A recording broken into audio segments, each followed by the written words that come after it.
చిన్న విశ్వాసం, ఒంటరిలో ఓదార్పు. ప్రియ స్నేహితులారా, మీ అందరికీ శుభవచనములు. మనం విశ్వాసం గెలిచిన క్షణంలోనికి ప్రవేశిస్తున్నాం. జీవితంలో కొంత వయసుకు వచ్చేసరికి మనకు బలహీనత, ఒంటరితనం సహజం. కానీ దేవుడు ఇచ్చిన ఒక మాట మన జీవితాన్ని మార్చేస్తుంది. కథ. సూరమ్మ పెద్దావిడ, పిల్లలు లేరు, భర్త లేరు, ఒంటరి జీవితం. పగలంతా బంధువుల దగ్గర గడిపేసేది. చుట్టూ ఉన్న వాళ్ళతో సాయంత్రం వరకు కాలక్షేపం చేసేది. కానీ రాత్రి ఒంటరిగా భయంతో, బలహీనతతో, కన్నీళ్లతో రాత్రి గడిపేది. ఒకరోజు ఒక ఆవిడ ఆమె దగ్గరకు వచ్చి, దేవుడు నిన్ను ముదిమి వచ్చే వరకు నిన్ను ఎత్తుకొని వాడను అని చెప్పాడు అని ఆమెతో చెప్పింది. విశ్వాసం గెలిచిన క్షణం. ఆ మాట ఆమె గుండె లోతుల్లో తాకింది.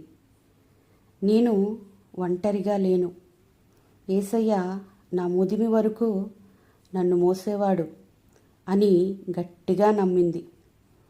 అదే ఆమె జీవితంలో విశ్వాసం గెలిచిన క్షణం. ఆ విశ్వాసం వలన ఆమె ముఖంలో భయం మాయమైంది. రాత్రి ఒంటరిగా ఉన్నా భయపడకుండా దేవునితో మాట్లాడేది. ఆమె జీవితం సాక్ష్యమై చుట్టుపక్కల వారికి దేవుడు జీవం గలవాడని తెలియజేసింది. సూరమ్మ వృద్ధాప్యంలో గొప్ప ధైర్యంతో జీవించింది.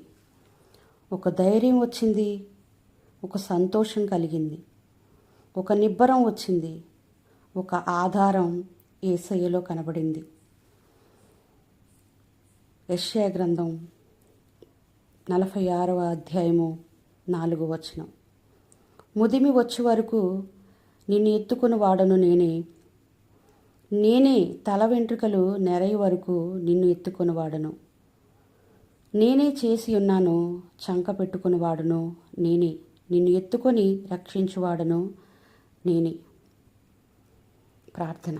ప్రభువా, సూరముకులాగా వృద్ధాప్యంలో, ఒంటరితనములో, బలహీనతల మధ్య విశ్వాసం గెలిచిన క్షణం విన్నవారికి కూడా అదే గొప్ప ధైర్యం ఇవ్వండి.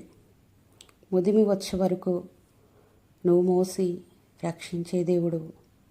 నీ మహిమ జీవితాల్లో వెలిగించండి. యేసు నామములో ఆమేన్.